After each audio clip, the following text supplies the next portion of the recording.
Amém. Que coisa maravilhosa é poder cantar isso, né? Eu quis ler essa passagem porque eu creio que essa canção tem tudo a ver com esse texto de Jeremias. Bom, o texto da nossa reflexão hoje, nessa manhã, será João, capítulo 13. João, capítulo 13. E o título da nossa reflexão será A Marca dos Discípulos de Jesus, a verdadeira marca dos discípulos de Jesus. João, capítulo 13, a partir do verso 31 até o verso 35. João 13, do 31 até o 35. À medida que o irmão for encontrando, você pudesse colocar em pé, em reverência à palavra do Senhor. João 13, a partir do 31.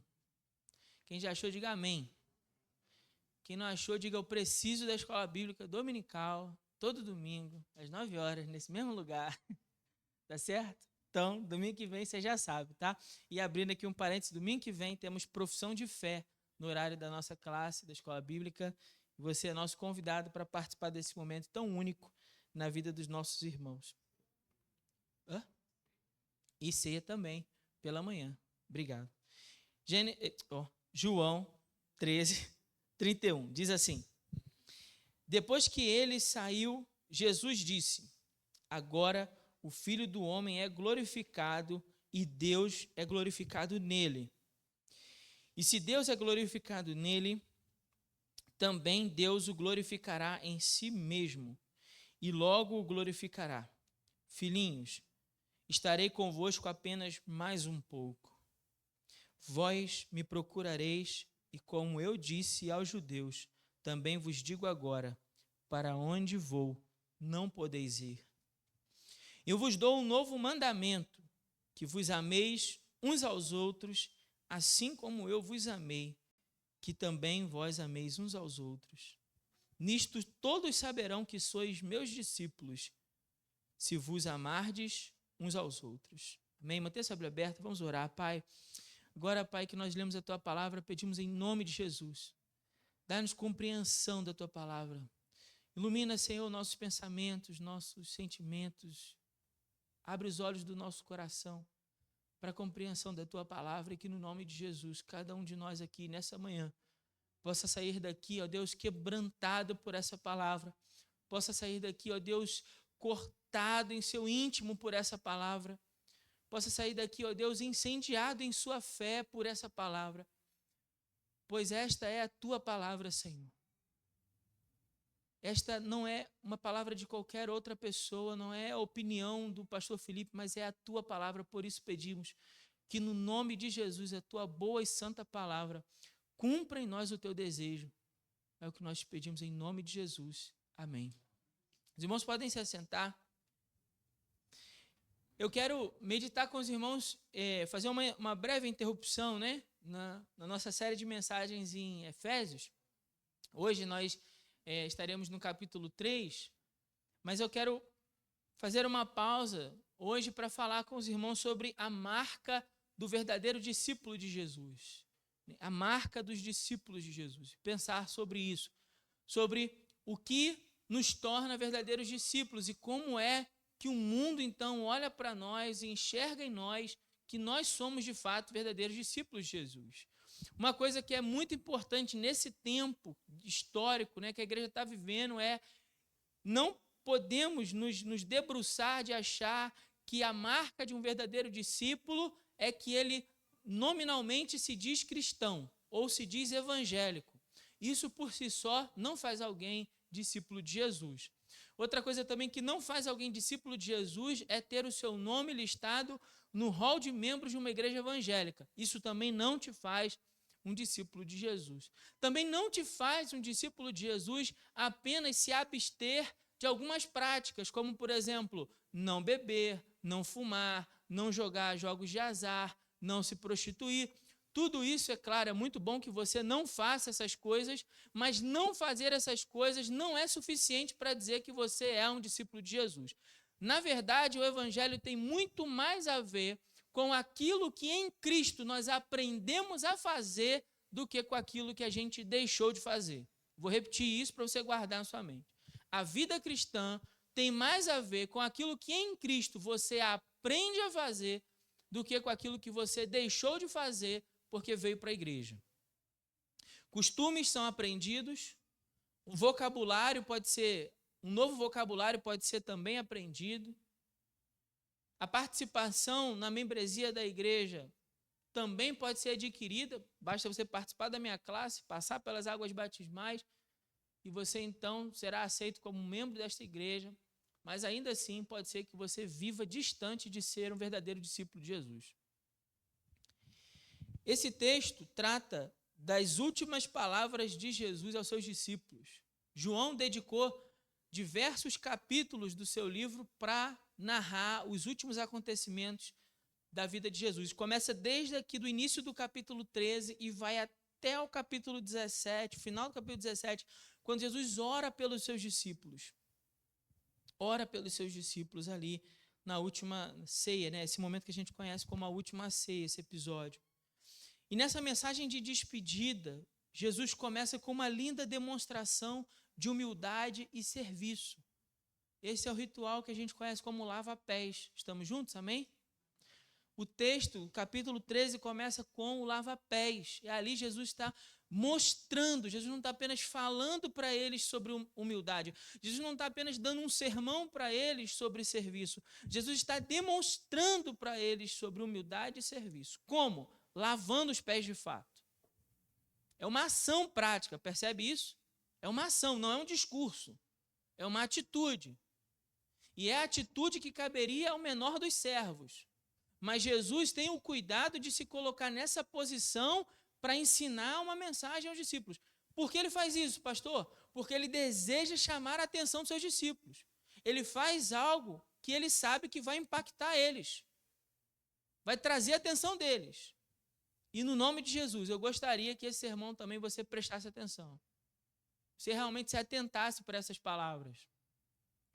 Porque elas podem fazer toda a diferença no mundo que a gente conhece se a gente entender o que está escrito nesses poucos 5 versos.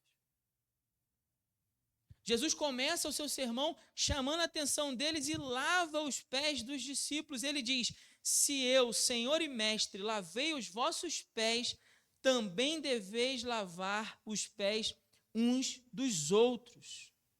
Pois eu vos dei exemplo para que façais também o mesmo. É uma lição, e é uma lição tão marcante que eles deveriam se lembrar dessa lição. Eles não poderiam se esquecer dessa lição.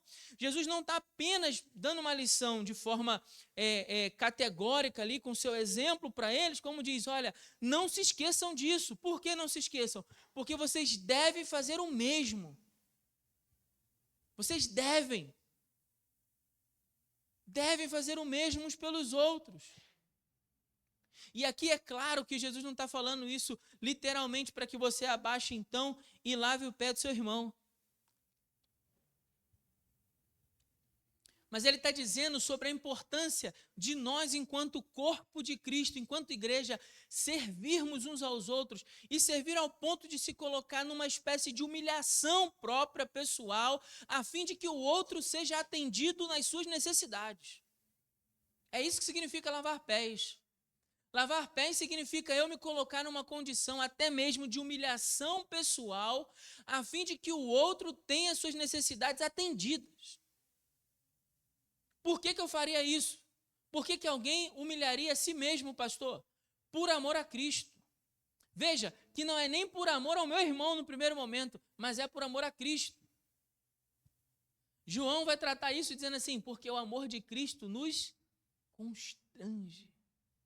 Ele nos amou tanto, com laços de amor eterno, como a gente cantou aqui. Pela cruz nos atraiu, e isso me constrange a tal ponto de que agora eu também desejo servir ao meu irmão. Olha que coisa maravilhosa. Por quê? Por que você faz isso? Se vão falar mal do seu trabalho, mesmo na igreja.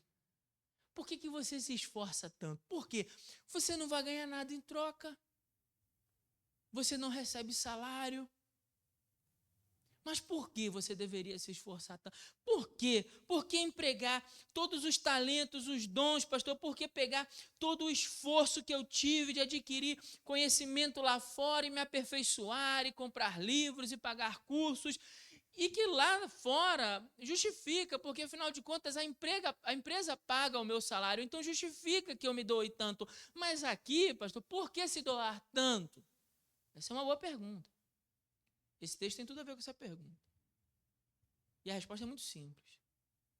Por amor. Porque o amor de Cristo que nos atraiu, nos constrange a, atraídos por esse amor, servir os nossos irmãos. E ainda tem uma observação nesse texto que é muito importante, eu vou falar dela. Se assim não for, não somos discípulos de Jesus. Não somos. Aderimos a uma religião, mas não ao serviço cristão. Jesus, então, ele começa a falar abertamente para os discípulos depois do lava-pés sobre a sua partida. E é claro que isso dói o coração dos discípulos. Ele vai falar da promessa do Consolador que virá, ele fala sobre as necessidades deles permanecerem juntos em amor. Depois, no capítulo 15, ele vai falar sobre a necessidade de permanecerem ligados à videira, mesmo em meio aos ataques do mundo, sendo fortalecidos pelo Espírito Santo de Deus, isso lá no capítulo 16, e conclui no capítulo 17 com uma oração, pedindo ao Pai, pelos discípulos, para que eles tivessem alegria nele, e fossem guardados no mundo, santificados pela palavra, e que eles fossem unidos de tal maneira que o mundo reconheceria que Cristo foi enviado por Deus. Isso está lá em capítulo 17, versos 21, 22 e 23. Eles vão permanecer unidos de tal maneira que o mundo vai reconhecer pela união deles de que Cristo foi enviado. Por quê, pastor? O que isso tem a ver? Por que Jesus diz isso nas suas palavras? Orar para eles permanecerem unidos, e aí o mundo vai ver que Jesus veio? Sabe por quê? Porque de outra maneira a nossa união seria impossível. Entenda isso. A união da igreja só é possível pelo sacrifício de Cristo naquela cruz. Irmão, já pensou como é que a gente é diferente? A gente é um povo tão diferente. Tantas histórias aqui. Tantos gostos, tantas vontades, tantas predileções aqui, tantas personalidades diferentes, tantos temperamentos diferentes. Como é que esse povo chamado igreja, que é um povo tão diferente, pode permanecer unido? Ah, pastor, é impossível. É humanamente impossível. Mas o que nos faz um é porque Cristo um dia morreu naquela cruz e se entregou por amor a nós. É a única coisa que faz um quando a gente fala de igreja. E não entender isso é viver sempre dividido. É viver sempre sob uma angústia de que porque as coisas na igreja não são como são. Ou não são como deveriam ser. Bom, vamos falar mais sobre isso. Vamos pensar sobre essas palavras que Jesus disse. Ele diz assim, depois que ele saiu, quem saiu, pastor? Judas. Judas saiu daquela reunião. Depois que Judas saiu, para trair Jesus, Jesus disse para eles, agora o Filho do Homem é glorificado. O que Jesus está querendo dizer? Chegou a minha hora. Chegou a minha hora. O que reforça uma ideia que João está tentando mostrar para nós em todo o seu evangelho. O quê? Que Jesus está seguindo um cronograma de Deus. Jesus estava seguindo um cronograma de Deus. Nada daquilo saiu dos planos soberanos do Altíssimo. Tudo que Deus fez em Cristo, ele tinha um propósito. É isso que ele está mostrando. Chegou a hora. Não saiu da hora. Não é uma improvisação nessa hora, mas é o momento. É o momento em que isso vai acontecer. E Jesus chama esse momento onde ele será traído, julgado, torturado, crucificado e morto, de glória. Olha que loucura. Humanamente falando. Espera aí, Jesus não está dizendo aqui que vai ser traído, pastor? Vai. Jesus não está dizendo aqui que ele vai ser julgado e torturado? Vai. Ele não está dizendo aqui que vai ser crucificado? Vai. E ele está dizendo que essa é a hora em que o Filho do Homem será glorificado. Porque para o mundo, dor e sofrimento, mas para Jesus, ele sabia que aquele momento da sua morte e ressurreição e posterior ascensão era tudo para a glória de Deus. É naquele momento onde Deus obteria sua vitória completa sobre o pecado. É por isso que Jesus olha para aquele momento de dor e chama aquele momento de glória. E então, depois no verso 33, Jesus diz umas palavras que devem ter doído muito no coração dos discípulos. Muito, muito. Só imaginar essa cena já toca o coração. Ele diz assim: filhinhos, estarei convosco apenas mais um pouco. Jesus está indo embora. Como assim, Jesus? A gente está caminhando aqui há 3 anos. A gente almoça junto, toma café da manhã junto, janta junto, dorme junto, chora junto, ri junto, viaja junto. Você está dizendo que vai embora. Só mais um pouco. Essas palavras devem ter doído bastante no coração dos discípulos. E ele fala assim: vós me procurareis, e como eu disse aos judeus, também vos digo agora, para onde eu vou, vocês não podem ir. Imagina o desespero deles agora nesse momento. Como assim a gente não pode ir? A gente vai para onde você for. Se você morrer, a gente vai estar contigo. Se eles prenderem, lembra que Pedro disse isso? Mas se for necessário, a gente vai fazer. Mas vocês não podem ir agora. E aí ele fala assim: eu vos dou um novo mandamento. Novamente, capturou a atenção e agora ele vai ensinar. Eu vos dou um novo mandamento. Novo. Que vos ameis uns aos outros, assim como eu vos amei. Ora, mas amar as pessoas como a si mesmo, não era um mandamento que já existia? Sim ou não? Ame a Deus sobre todas as coisas e ao teu próximo como? Mas Jesus não está falando disso. Jesus está falando de um novo mandamento. Por quê? Porque ele não está falando apenas sobre amar o meu semelhante, mas ele está falando sobre uma maneira de amar o meu semelhante. Uma maneira, uma nova maneira. Ele diz assim: ameis uns aos outros assim como eu vos amei.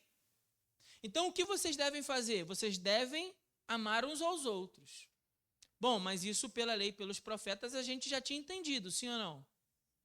Mas como nós devemos fazer isso? Como igreja do Senhor, como discípulos de Jesus, devemos fazer isso? Ele diz: como Cristo nos amou, como eu vos amei. Como eu vos amei. E que tipo de amor é esse que Jesus tem por mim e por você? Pense nisso. Que tipo de amor é esse que Jesus tem por mim e por você? Amor que nós cantamos aqui. Um amor que a gente não consegue entender, um amor que é imensurável. Um amor que é grande, um amor que é eterno. Um amor que nos atraiu. Um amor sacrificial, que ele diz, pela cruz. Pela cruz. Um amor que se entregou na cruz do Calvário. Um amor que tem a capacidade de se doar, de dar de si mesmo, em favor de quem ama. Um amor que serve. Um amor que serve. A qualidade do amor de Jesus é com essa qualidade, e o qualificador aqui faz toda a diferença. Porque eu posso amar a você como eu me amo, e talvez não oferecer a você a mesma qualidade de perdão que Cristo ofereceu naquela cruz, sim ou não? Eu posso amar a você como eu me amo e não oferecer a você o mesmo nível de entrega que Cristo me ofereceu naquela cruz, sim ou não? Eu posso amar a você como eu me amo e ainda assim não ser capaz de doar como Cristo se doou de si mesmo naquela cruz.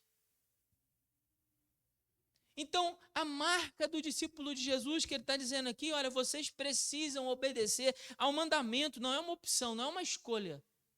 Não é uma escolha, é um mandamento. É um mandamento. Eu vou obedecer isso. E eu preciso amar ao meu irmão. E eu devo amar como? Como Cristo amou, como Cristo perdoou, como Cristo serviu, como Cristo se entregou. E se alguém perguntar ainda, mas por que devemos fazer isso? Para que todos saibam que vocês são meus discípulos. É o que diz o verso 5. Nisto todos saberão que sois meus discípulos. o mundo então vai olhar para vocês e vai enxergar no amor que vocês vivem uns com os outros, que existe ali uma marca de algo que jamais seria possível se não fosse o Evangelho. Que marca é essa? Eles se amam.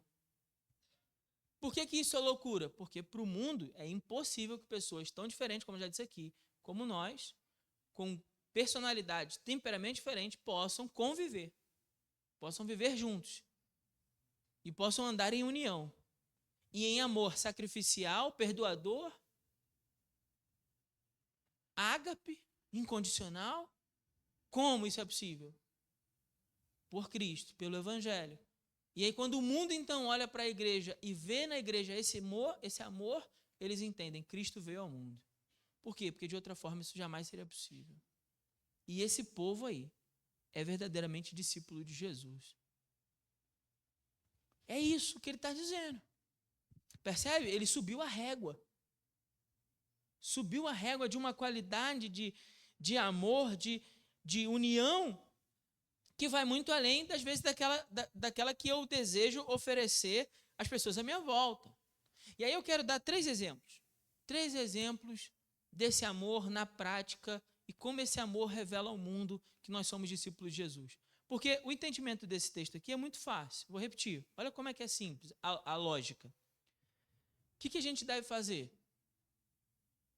Amar uns aos outros. Está claro, não está? Como a gente deve amar uns aos outros? Como Cristo nos amou, isso está claro. Por que a gente deve fazer isso? Para que o mundo saiba que nós somos discípulos de Jesus. Está claro, sim ou não? Estão com medo de falar? Estão inseguros? Está claro, mas eu sei por que você está hesitando em falar, né? Porque admitir que entendeu te coloca contra a parede de praticar isso aqui. Não é que você não entendeu. É porque você sabe que se disser que entendeu, isso te leva a viver. Há uma resposta desejada. Mas olha só, irmão, deixa eu te dar uma boa notícia. Essa é a diferença de ler a Bíblia para ler um outro livro. Sabia disso? Porque se você estivesse lendo um outro livro qualquer, esse livro talvez não exigisse de você uma resposta desejada, mas a Bíblia exige. O Evangelho exige. O Evangelho não é apenas um relato histórico de Jesus ou uma biografia de Jesus e o que ele viveu naquela noite com seus discípulos, não. Quando eu e você lemos, sentimos, temos a clareza vinda do Espírito de que esse texto vem sobre nós e nos conduz a uma resposta. Sim ou não? É por isso que a gente hesita. Porque é o Espírito Santo nos conduzindo a uma resposta.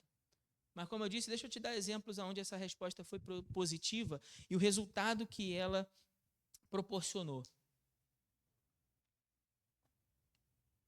Vou começar de um mais recente. No início da década de 90, ali, entre 91 a 94, 95, eu não sei precisar os anos, um pastor chamado Christian Schwartz, ele percorreu 1000 igrejas, escute, 1000 igrejas em 5 continentes diferentes. 1000 igrejas em 5 continentes diferentes, início da década de 90. Então, o que a gente tem ali naquele momento? Os computadores estão se tornando mais comuns, né? Mais comuns, a tecnologia está se tornando mais comum. Esse pastor, Christian Schwartz, junto com outro pastor, um cientista de dados alemão, elaboram algumas perguntas e eles desenvolvem uma pesquisa. Ouça bem, eles desenvolvem uma pesquisa e essa pesquisa, essas várias perguntas seriam feitas em várias igrejas, a pastores e líderes e membros de igrejas, para tentar criar um banco de dados. Um banco de dados. Através desse banco de dados, eles queriam compreender como estava se dando o desenvolvimento, o crescimento e a qualidade das igrejas. Olha que interessante. Eles queriam saber o que é que faz uma igreja crescer. Uma boa pergunta, né? O que faz uma igreja crescer? Nossa, essa é a pergunta, uma das perguntas de ouro para todo pastor, né? A gente quer sempre saber como é que a gente faz para a igreja crescer. E eles também tinham essa pergunta. E aí, movidos por essa pergunta, eles começaram a trabalhar no que se chamou sobre desenvolvimento natural da igreja. O resultado desse trabalho foi um livro. E dentro desse trabalho, depois de percorrer essas 1000 igrejas, nesses 5 continentes, e avaliar, eles chegaram à conclusão de que algumas coisas, igrejas que estavam crescendo e com boa qualidade, repetia. Toda igreja que estava crescendo e que tinha uma qualidade boa, relacional, de vida com Deus, de crescimento cristão, tinha algumas marcas. Dentre essas marcas, eles encontraram uma que eles chamaram de amor verdadeiro, amor fraternal. Como assim, pastor? Eles chegaram à conclusão de que uma das marcas mais comuns de igrejas que cresciam e se desenvolviam, não só em número, mas em qualidade, era que elas possuíam um amor de tal maneira que as pessoas sem Deus, de que aquela comunidade vivia o amor de tal maneira que isso ia para além da geografia do templo. Em outras palavras, os irmãos tinham prazer de comer na casa uns dos outros, de se convidar para almoçarem juntos, para tomar um café, de visitar um irmão, de bater papo, de conversar, de marcar famílias juntas para sair para algum lugar, para se relacionar além da geografia do templo. Eram igrejas que tinham, não necessariamente, é claro que a gente tem o pequeno grupo é uma forma disso, de amor e comunhão fora da geografia do templo. Mas não só isso, além disso, igrejas que tinham o prazer de viver juntas desenvolviam um nível de amor muito maior. E quando isso acontecia, a comunidade em volta daquela igreja, o bairro, os vizinhos, para ser bem claro, a cidade, olhavam para aquela igreja e diziam assim, ali tem um grupo que eu gostaria de fazer parte. Por quê? Porque eles viam uma qualidade relacional acima da média. Aí deixa eu fazer uma aplicação aqui muito breve, muito rápida. Você acha mesmo que a gente vai desenvolver esse nível de relacionamento e amor? Não precisa nem me responder. Se quando acaba o culto, não precisa nem eu terminar de orar para você ir embora, como se fosse um crente ninja.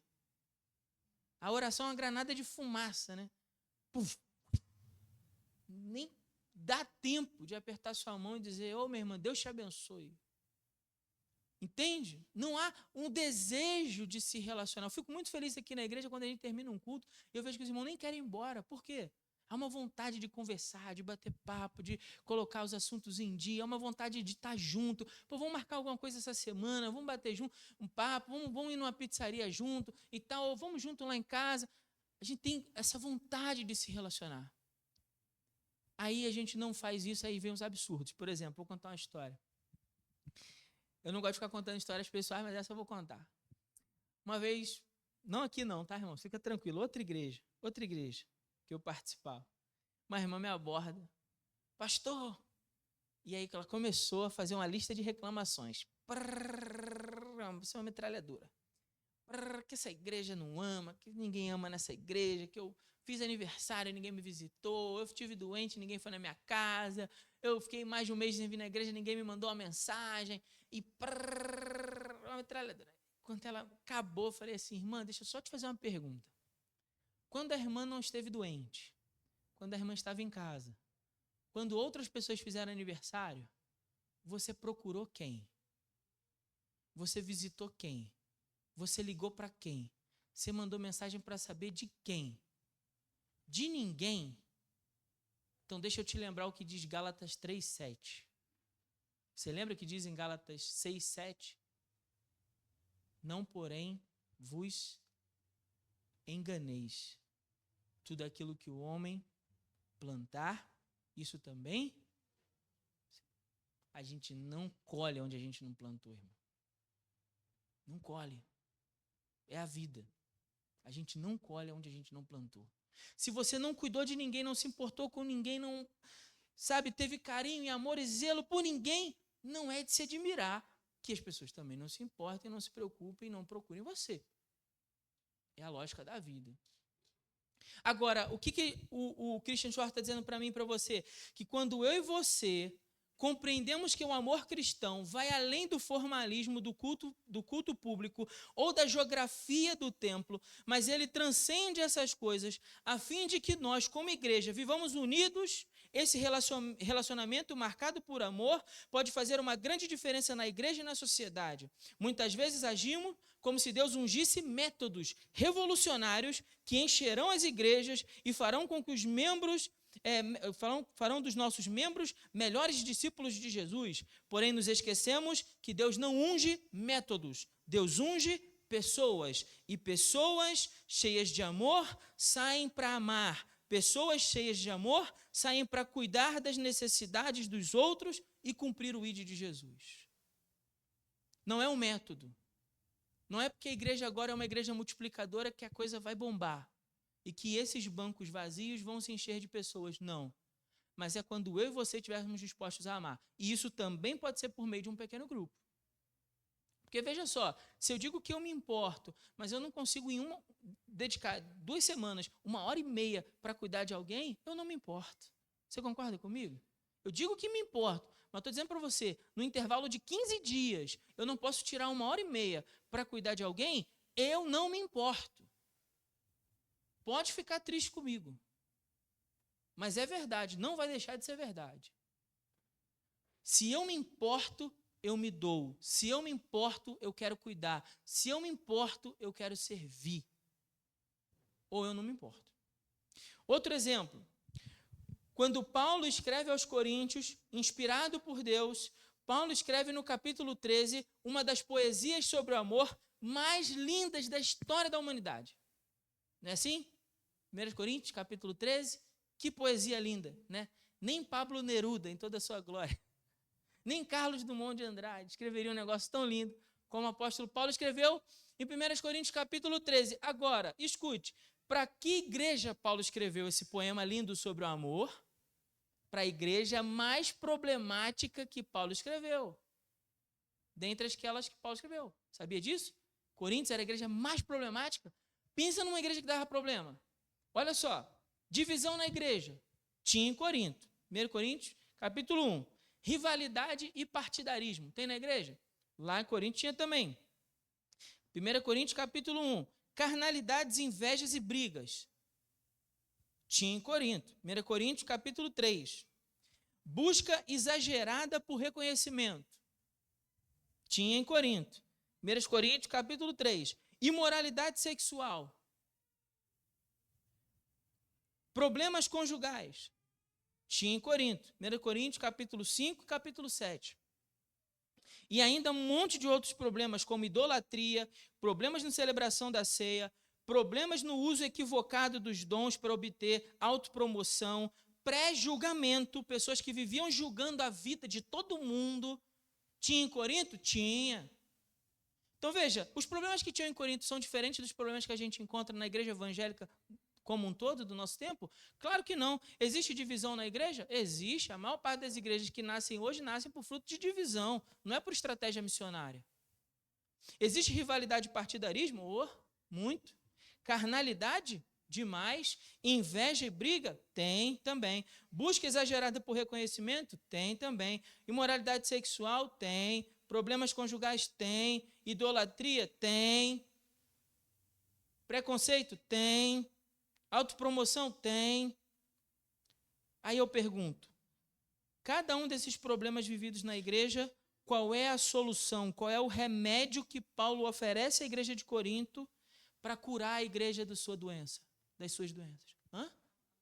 Amor. Amor. É o que Paulo oferece à igreja, a poesia mais linda já escrita sobre o amor na história, foi escrita para instruir sobre como nós devemos ser igreja. E dessa maneira podemos compreender que uma igreja marcada por amor fraternal em Cristo é capaz de superar, escute, uma igreja marcada por amor fraternal em Cristo é capaz de superar todas as nossas diferenças, pois ela possui uma convergência que está acima de todas as divergências. Qual é essa convergência? O amor de Cristo Jesus. Primeira Igreja Batista em Congonhas, em nome de Jesus, entenda, só existe uma convergência que nos dá poder espiritual suficiente para superar todas as nossas divergências. E essa convergência se chama amor. amor. Precisamos amar as pessoas. Amar. Por isso que Jesus falou, por isso que no momento de despedida, onde Jesus ia deixar os seus ensinamentos mais importantes, ele decide falar sobre amor. E às vezes a gente está lendo 1 João capítulo 13 e acha que é um detalhe daquela passagem. Não é um detalhe, é porque Jesus sabe que isso vai fazer toda a diferença. Toda a diferença. Por fim, o último exemplo. Os discípulos de Jesus testemunharam o amor. Eles testemunharam.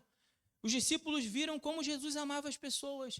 Os discípulos viram como ele tratava os necessitados. Os discípulos viram como ele tratou a samaritana, como ele tratou a prostituta, como ele tratou o cego, como ele tratou o publicano, como ele tratou o rico, como ele tratou o pobre, como ele tratou a mãe que perdeu o seu filho, como ele tratou as irmãs que perderam o irmão.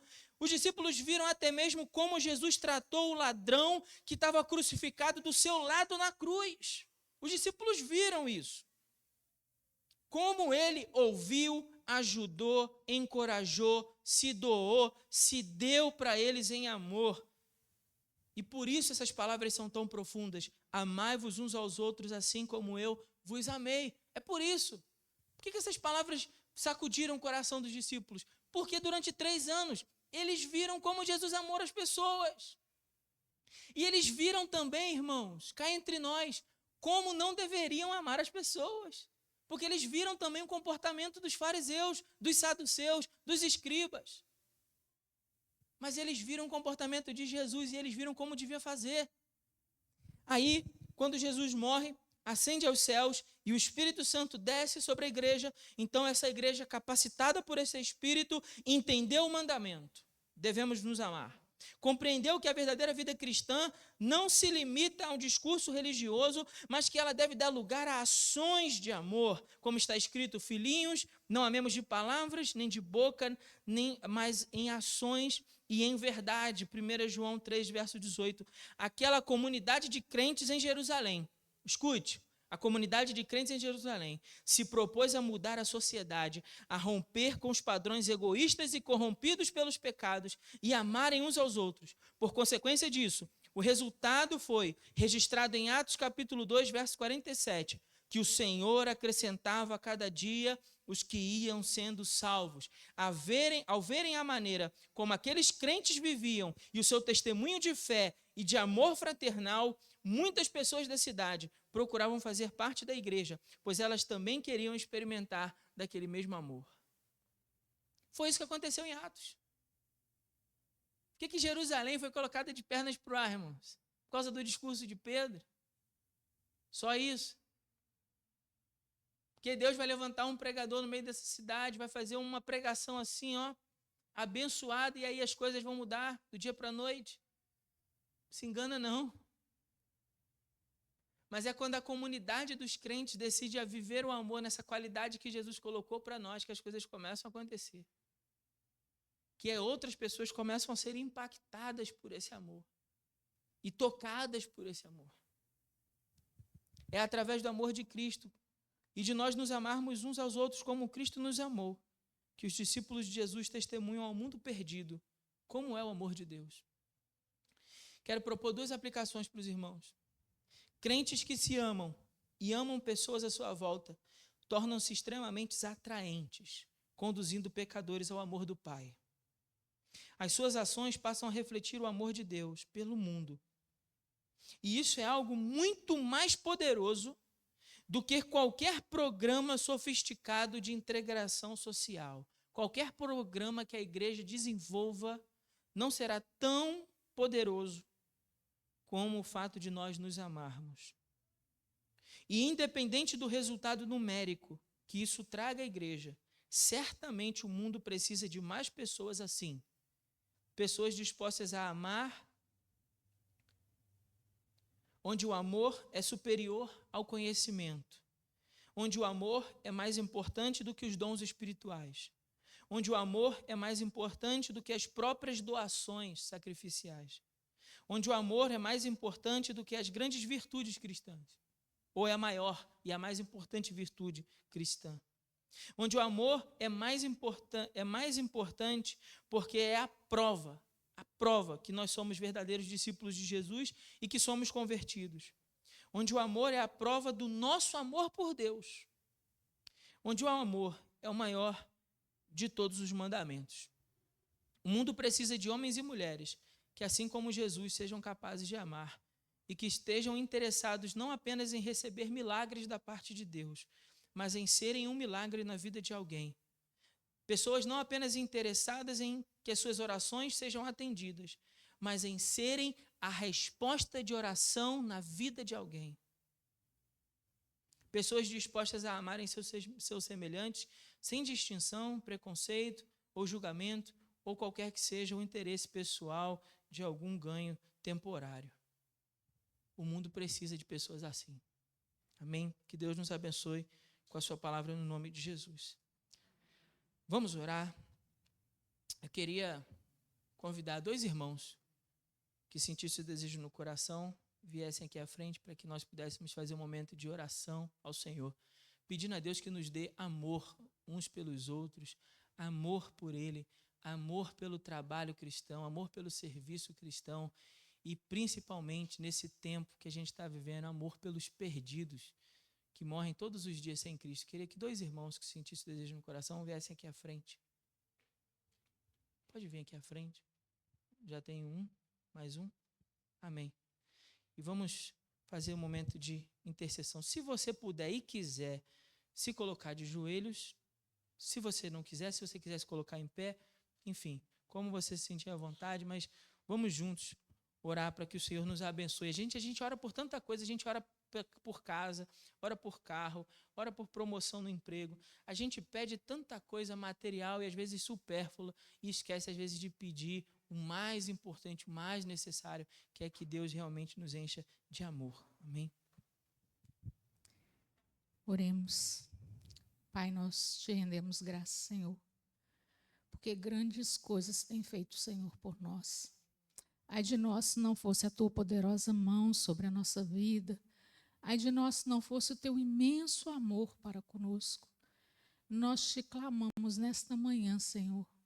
Atrai o nosso coração a ti. Atrai, ó Deus, os nossos pensamentos a ti. Atrai, Senhor, as nossas atitudes a ti. E que o nosso dia, o nosso momento, ó Deus, de viver, ó Deus, a cada instante, seja para glorificar e exaltar o teu santo nome, porque nós não merecíamos nada, mas o Senhor nos escolheu. O Senhor, ó Deus, nos atraiu para a tua presença e nos deu dons e talentos, ó Deus, para te servir.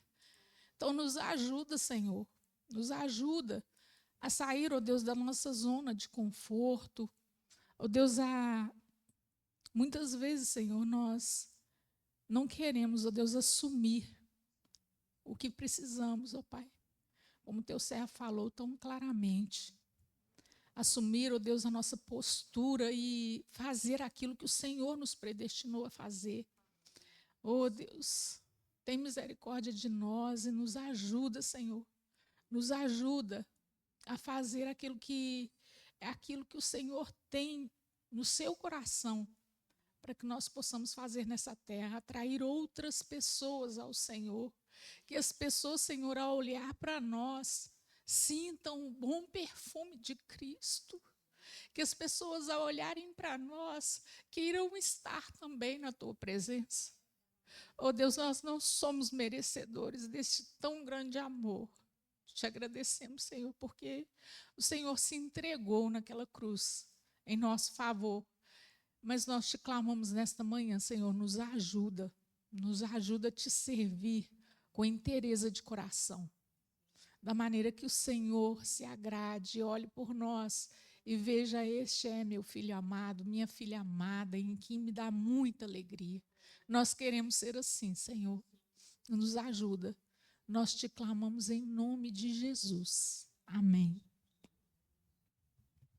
Louvado seja o teu nome, Deus maravilhoso, Deus poderoso, Deus santo. Nós te exaltamos, Senhor, porque o Senhor é o único Deus, o nosso Salvador, a nossa força, a nossa esperança. O Senhor é tudo que nós temos, o Senhor é tudo que nós precisamos. Senhor, nós te glorificamos porque o Senhor derramou sobre nós tanto amor que não merecemos. Nós te pedimos, nos ajude a retribuir, Senhor, um pouquinho de tudo que o Senhor tem nos dado. Nos ajude a te amar, Senhor. Nos ajude a te servir de forma que te agrade. Senhor, coloque em nós um desejo, Pai, de estar cada dia mais obedecendo a Tua palavra. Senhor, direciona os nossos pensamentos, nossos sentimentos, as nossas ações. Converte nosso coração a cada dia, Senhor.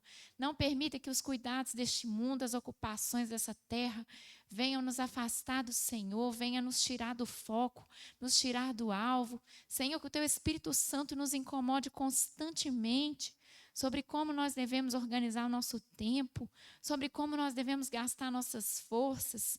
Espírito Santo de Deus, direciona nossas vidas no nosso trabalho, nos nossos afazeres diários. Senhor, que nós venhamos glorificar o Senhor na vida comum, na vida ordinária.